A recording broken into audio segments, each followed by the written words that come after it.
Alright, so I'm back here scouting a piece of property that I just got permission to hunt. It's like a 5-acre tiny piece, like right next to my house in my neighborhood. And I walked back here last week, and just as I was walking in, I saw a buck in velvet, probably 100 yards from me.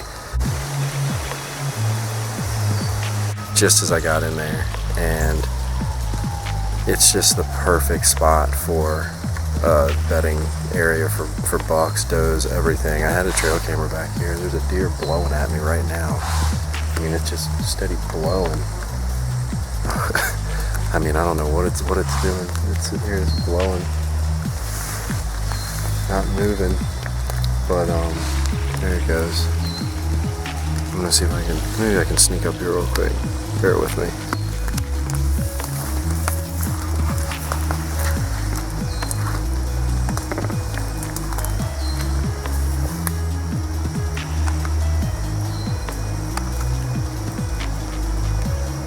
There you are. There's a lot of foliage in the way. She's just staring at me. I'm back here scouting right now, so I'm not too worried about bumping deer. And it's right next to a neighborhood. I think kids play back here sometimes and stuff. That's good. Then she'll run if there's more running right there. I mean, this is a honey hole.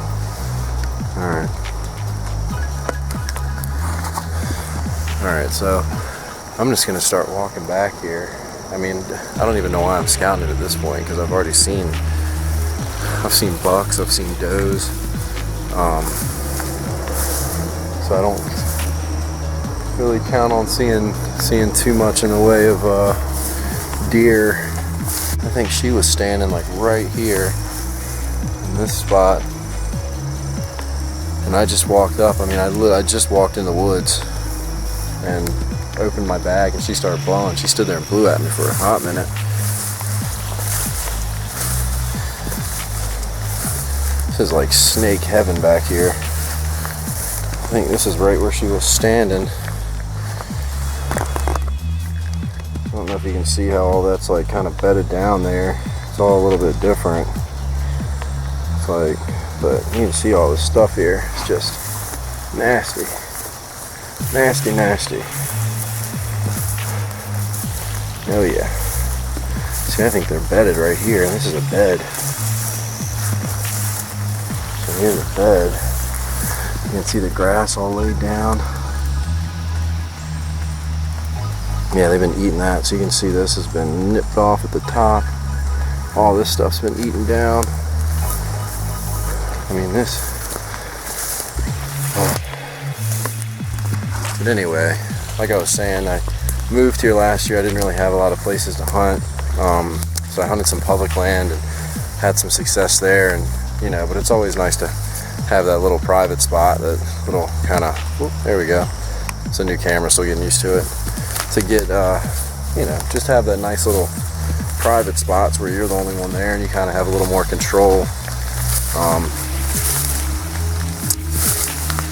So I saw this spot right next to my neighborhood. This guy owns like 5 acres, like in a suburb, and it's wooded, and it's right next to a swamp. And so I kind of had him on my radar to get out there and ask him, but with move-in and everything, I never had time.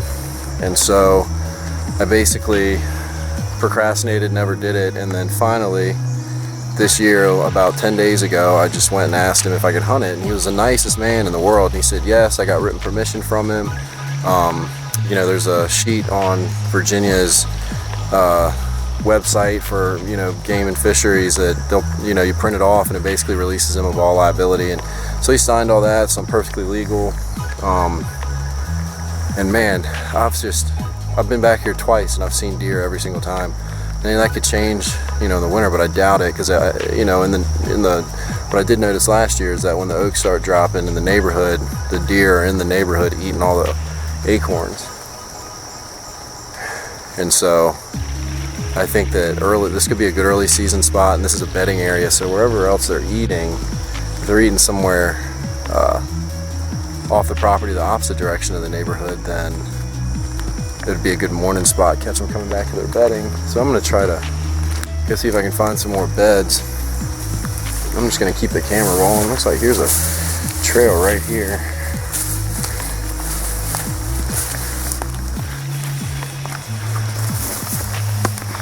This is all just like super swampy bottom.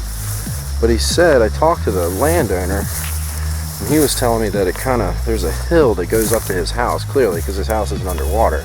But if you can see, I mean, this is the perfect deer habitat back here. This is beautiful. I didn't come back here last year. I just looked at it from the property boundary. I mean, if I was a deer, this is where I'd live. And this is where they do live. Oh my gosh. Look at this.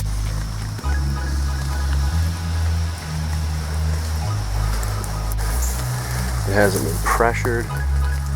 Nobody's been hunting it. Now I did catch somebody back here illegally on a trail camera that was hung on my neighborhood has a civic association. I hung it on that property just to get some photos. And look at this guy. Look at that. Look at this. Look at that. Boom, boom. Look, I'm 6'3", weigh 215 pounds. I'm not a small person. I have pretty big hands. All right, so now this could be an issue. Crossing, that's going to be the...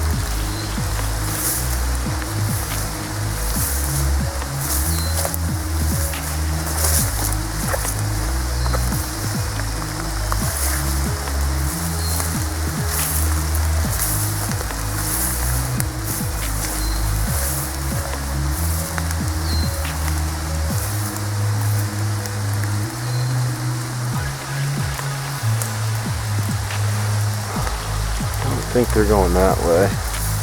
Let's walk down this.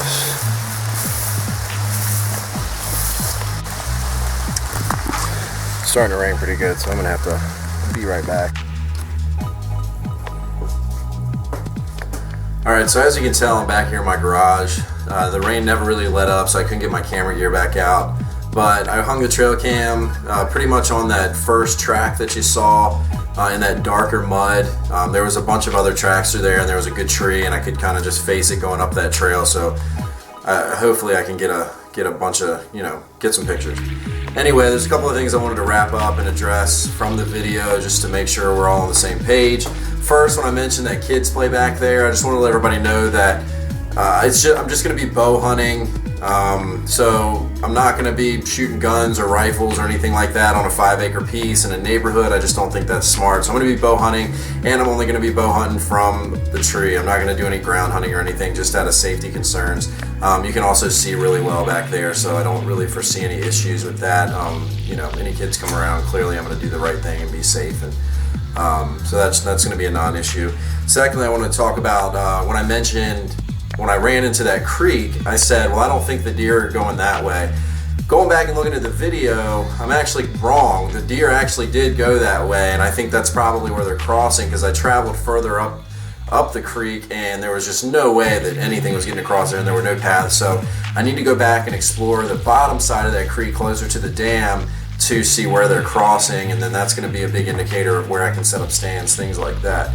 That brings me to my next point, filming. Filming not only kind of lets you document things, but it lets you go back and look at what you're doing, and lets you critique yourself. It's just like any sport, so baseball, golf, soccer, basketball. If you want to get better, you can film your baseball swing, film your basketball shot, your golf swing, etc., etc. And so you're going to learn a lot from going back and watching these videos. If you don't even plan on putting them on YouTube or anything, you can still learn a ton. I was able to go back, watch where that deer ran, and really get a better idea of what her direction of travel was, not just from my memory. I'm not that smart.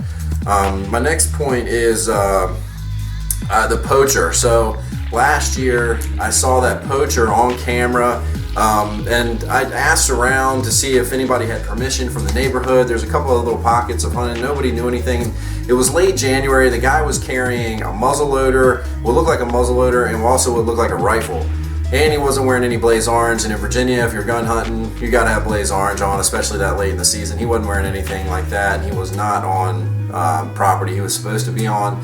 So I talked to the landowner who I'm hunting, and he said that he thinks people are going back there, but he's just an old man. He's not really, can't really do much about it. So I told him I'd keep an eye out for him and let him know if I saw anything, and take the proper steps to help him out with that. So with that being said, that was my first scouting video. I've got another little piece up in Louisa County, Virginia, that I just got permission to hunt. So I'm going to be going up there and scouting when the weather isn't scorching hot. It's the middle of July, and if any of you guys remember this, the weather was super hot in the Northeast right in the middle of July.